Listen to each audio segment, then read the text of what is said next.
Olá, tudo bem?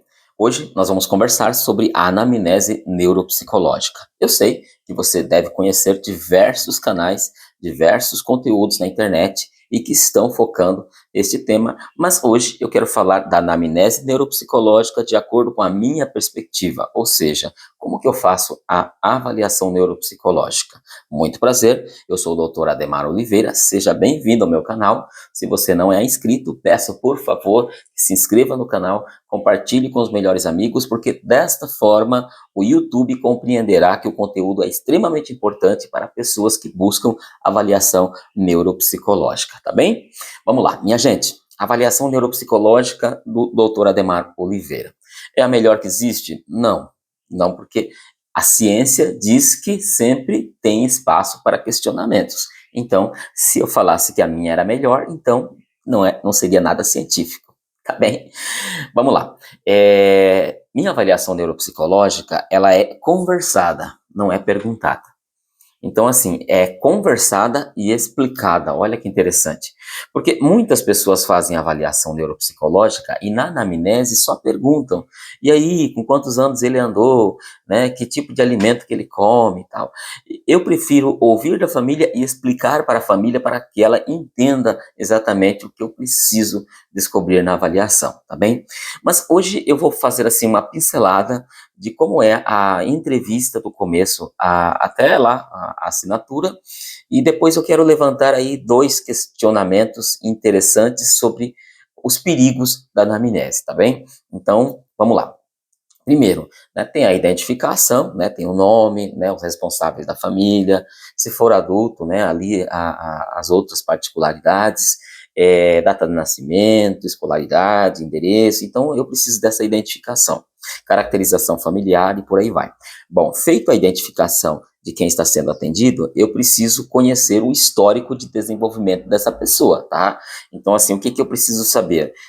Idade gestacional, né, quantos quilos ao nascer, a altura ao nascer, se demorou, se teve complicação, se precisou de internação, se teve uso de bebida alcoólica, cigarro ou outras drogas durante a gestação, se teve alguma intercorrência emocional, como que estava a questão emocional da gestante no período de nascimento dessa criança, quais foram as orientações médicas no primeiro ano de vida, se amamentou nas primeiras horas, até quando essa criança amamentou, quando ela deu os primeiros passos, quando ela disse as primeiras palavras, quando que ela balbuciou, na verdade, e aí nós vamos conhecendo o histórico neuropsicomotor dessa criança no contexto da linguagem e da comunicação de modo geral, e também de outras questões importantes, como da saúde, saúde física e saúde psicológica. Bom, é feito o estudo do processo de desenvolvimento dessa criança, eu preciso fazer uma investigação parental. O que é isso? É saber se na família existe histórico de pessoas com transtornos mentais, transtorno do neurodesenvolvimento, outras condições, doenças de modo geral, e aí eu vou entendendo a estrutura social de saúde dessa família. Bom, após este passo, eu preciso compreender como está essa criança na atualidade. Então, questões escolares, se tem repetição, como que é a dinâmica dessa criança na escola, no campo da comunicação, da interação, do comportamento, né, como que são os comportamentos dessa criança, quais são as principais emoções, essa criança é relutante, não é, ela se adapta fácil à escola, precisou fazer adaptação em casa, essa criança tem sensibilidades sensoriais, essa criança tem dificuldade de toques, tem dificuldade de contato, né, visual com as pessoas, como que essa criança interage em diversos ambientes, e aí eu vou, né, conversando com a família, tem as perguntas direcionadas, mas dentro das perguntas direcionadas eu vou buscando, né, quais são as evidências que justificam a hipótese que a família apresenta, porque a família traz uma hipótese, só que essa hipótese da família, ela é investigada na anamnese e também durante o processo avaliativo como um todo. Bom, para depois lá ter a confirmação por meio de testagens e outras ferramentas e outros procedimentos da avaliação. Muito bem, aí seguindo a nossa conversa, eu preciso reconhecer também nessa criança quais são os seus hábitos, tá? Aí eu entro na questão alimentar, né? Essa criança, ela se alimenta com autonomia? Que tipo de alimento que ela come? Daqui a pouco eu vou falar, vou trazer uma reflexão sobre isso, tá? Muito importante. E aí eu começo a investigar também outras demandas de atividade de vida diária dessa criança, né? Ela abre e fecha a porta, ela acende e apaga, ela senta, levanta, essa criança entrega recado, gosta de música, ela memoriza trajeto, como que é essa criança no campo da memória, tá? E aí as investigações, elas vão sendo avançadas e eu preciso conhecer essa criança na sua totalidade. E verifico também as barreiras de desenvolvimento, de ensino, aprendizagem e desenvolvimento. Então, pergunto sobre a escola, pergunto sobre sinais de humor deprimido, de ansiedade, de hiperatividade, de desatenção. Eu peço para que a família relate históricos, né, dessa criança, comportamentos, exemplos do dia a dia. Isso tudo vai para um contexto em que eu preciso, aos poucos, decifrar o que de fato essa criança apresenta, né? O que de fato ela tem de necessidade.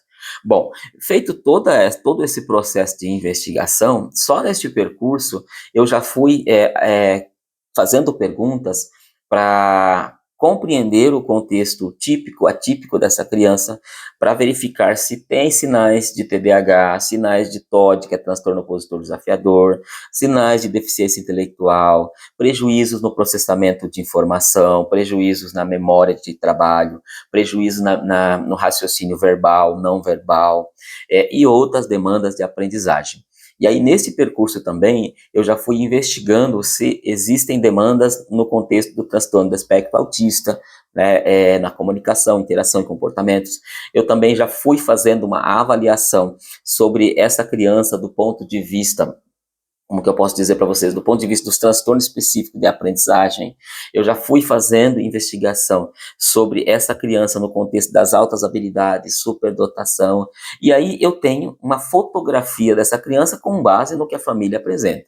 Feito isso, né, eu preciso ir para a segunda etapa. Tá? Eu sempre gosto que a família traga a criança no primeiro encontro, né? Eu deixo ela de cantinho, brincando, dou alguma atividade para ela, ou senão ela fica na sala ao lado e de vez em quando eu analiso, né, o contato dessa família com a criança. Isso tudo é muito importante, tá bem? Depois solicito alguns documentos, né, como relatório escolar, né, relatório de outros espaços que essa criança apresenta, vídeos de interação, né, vídeos dessa criança fazendo atividade para ver quais são os comportamentos dessa criança, bom? E lá na frente, né, encerro a anamnese, né, digo para a família se é uma demanda para investigação neuropsicológica ou se é uma demanda pontual que a família precisa procurar uma psicoterapia, uma fonoaudióloga ou outro profissional da área da educação, da saúde, enfim, tá? Então, essa primeira entrevista é o termômetro que vai me dizer em qual temperatura que eu vou caminhar, tá? O que que eu preciso investigar. Lá na frente, né, nas próximas sessões, eu vou fazer a aplicação de testes de acordo com as hipóteses que foram levantadas. Ademar, mas eu tenho certeza que meu filho tem hipótese de autismo. Mesmo tendo hipótese de autismo, eu preciso aplicar outras escalas correspondentes para fazer os descartes, né? Será que o que ela tem de seletividade alimentar é de fato seletividade alimentar? Aí entra naquele ponto que eu queria trazer para vocês. Será que o que ela tem de seletivo na alimentação é de fato algo ligado ao transtorno do espectro autista ou é somente um gosto? Ou é só uma questão de preferência de alimentação? Porque isso eu também tenho, isso você também tem. E muitas pessoas da sua família também têm. Então eu preciso diferenciar no diálogo com a família o que pode ser sensibilidades sensoriais na hora da alimentação, ou o que pode ser só um gosto, né? Então, tem criança que não gosta de manga, e isso não quer dizer que ela é seletiva, isso quer dizer que ela não gosta de manga, mas ela gosta de maçã, ela gosta de uva, ela gosta de beterraba, ela gosta de berinjela, ela gosta de jiló, ela gosta de arroz, de feijão. Eu falo isso por conta da minha filha, né? Minha filha tem hora que ela não come arroz, mas de vez em quando ela come. Tem hora que ela não come feijão, mas ela gosta muito de macarrão, ela gosta bastante de jiló, ela come jiló, ela come quiabo, ela come beterraba, então depende muito de cada criança. E eu fico muito tempo nessa questão da seletividade alimentar, justamente para diferenciar o que é do espectro autista e o que é gosto da criança, tá bom? Então, tomar bastante cuidado com essa pergunta, é a primeira reflexão que eu trago. A segunda reflexão que eu trago é no campo da concentração. Ah, mas essa criança, ela não é concentrada, essa criança se distrai com facilidade. Tá, tudo bem, ela se distrai com facilidade, mas em quais situações? Dentro de atividades no seu campo de interesse? Será que essa criança se distrai porque ela tem uma hipótese de TDAH, por exemplo? Ou será que ela se distrai porque ela realmente ela não gosta daquilo que está sendo apresentado? Então tem muita coisa a ser investigada, porque nem sempre a distração está relacionada a um TDAH, assim como nem sempre uma seletividade alimentar está ligada ao transtorno do espectro autista, assim como nem sempre um mutismo seletivo é um principal sintoma de transtorno do espectro autista. Às vezes a pessoa tem mutismo seletivo e é um transtorno de ansiedade, e não tem nada a ver com transtorno do espectro autista, ou tem a ver, mas depende de um construto, ou seja, depende de um conjunto de informações, de observações clínicas, de testagens para confirmar se de fato o que a criança tem é um transtorno de ansiedade ou se de fato é um mutismo seletivo mesmo e que esse mutismo ele está dentro do espectro autista. Então tem muita coisa para se investigar. E como que nós vamos tirando as dúvidas? Com os descartes. Descartes fazendo como? Né? Aplicando testes correspondentes, aplicando escalas, aplicando outras ferramentas, fazendo observação clínica na hora do jogo, observação clínica na hora da escola, observação clínica na hora da saída da escola, observação clínica em outros ambientes. Ademar, mas como que você tem acesso a isso? A família, né? Quando eu inicio na avaliação, eu já crio um grupinho em que tem eu, o pai e a mãe, e ali nós vamos conversando diariamente sobre essa criança até o fechamento da avaliação neuropsicológica. Então, assim, a anamnese, eu repito, a anamnese é o grande diferencial de uma avaliação neuropsicológica. Quando ela é feita de uma forma respeitosa e dialogada, há um resultado positivo. Agora, quando a anamnese é feita só em forma de questionamentos, não há tanto resultado positivo, não é um bom resultado positivo, porque eu preciso conversar com essa família. Porque as famílias, gente, elas investigam antes de ir para a anamnese, elas pesquisam na internet, elas vão ver a sua vida, elas vão pesquisar suas redes sociais, elas vão investigar o Google, elas fazem pesquisa em todos os lugares. E aí elas já vêm mais ou menos com o que elas conhecem de hipóteses, né, de sintomas de autismo, de sinais de ansiedade, de sinais de depressão, de sinais de TOD, de TDAH, de transtorno específico da aprendizagem, transtorno do processamento auditivo central. Então, assim, a família já vem com munição para avaliação. Né, munição no bom sentido.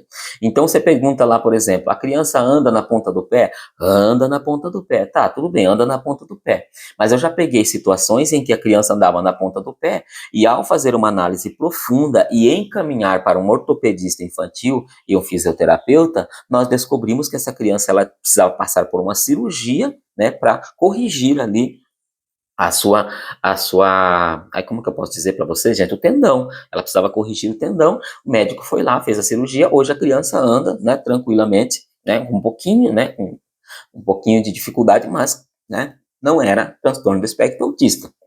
Tomar bastante cuidado. Ah, minha filha anda na ponta do pé. Ah, minha filha tampa o ouvido quando passa uma moto. Gente, tampar o ouvido quando passa uma moto, eu posso fazer, qualquer pessoa pode fazer. O problema é tampar o ouvido várias vezes em diversos ambientes e isso provocar uma rigidez comportamental, provocar uma irritabilidade, um estado de estresse, um princípio de birra ou crise para fazer com que essa criança ela se desregule emocionalmente. Aí eu posso começar a pensar em sensibilidade sensorial, tá bem? Ah, a criança tem alguma sensibilidade com objetos pastosos, com grama, com areia, com pedra, quando cai água na roupa dela, ela já quer tirar. Ah, não, quando cai água na roupa, ela já quer tirar, que não sei o quê, ela não gosta de grama, eu não gosto de areia, né? E isso não quer dizer que eu tenho autismo. Tá? Eu não gosto de pegar em pedra suja. Isso não quer dizer que eu tenho autismo, tá? Então, não é só porque as pessoas têm sensibilidades que elas já têm um espectro autista. Tem que investigar a fundo no diálogo com a família.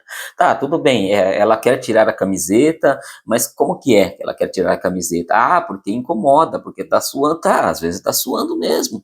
Agora, se estar molhada, né, se estar diante de objetos pastosos provoca nessa criança uma desregulação emocional, um desequilíbrio, a ponto dela agredir, a ponto dela correr, a ponto dela sair gritando, a ponto dela se desequilibrar fisicamente, socialmente, se afastar das pessoas ou silenciar, aí é uma questão para investigar, tá bom? Bom, de modo geral, gente, a avaliação neuropsicológica, ela é bem densa, tá? Eu não sei como que as pessoas fazem por aí, porque cada um tem a sua estratégia. Claro que nós somos, né, guiados por um conselho, né? Nós temos a psicologia, nós temos a neuropsicologia, nós temos outras legislações de profissões que atuam conosco na multidisciplinaridade, até me enrolo para falar essa palavra, nas atividades multiprofissionais, ou seja, diversos profissionais trabalhando juntos. Mas o importante é entender que é um processo complexo, tá? Então, assim, né? Ah, Demar, mas você demora bastante para fazer um relatório? Demoro muito, tá? Demora porque eu gosto de fazer com qualidade, tá bem?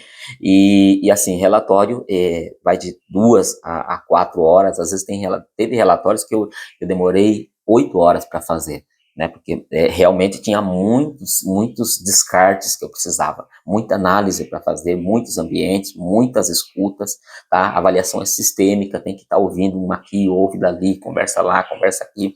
Então, assim, isso só de relatório. Imagine de análise, imagine de interpretação de texto. Então, chutando aí, vai uma média de 8 a 15, 20 horas, às vezes até 30 horas para fazer uma avaliação completa, que vai ali de 4 a 8, 10 encontros, dependendo do contexto, tá bem?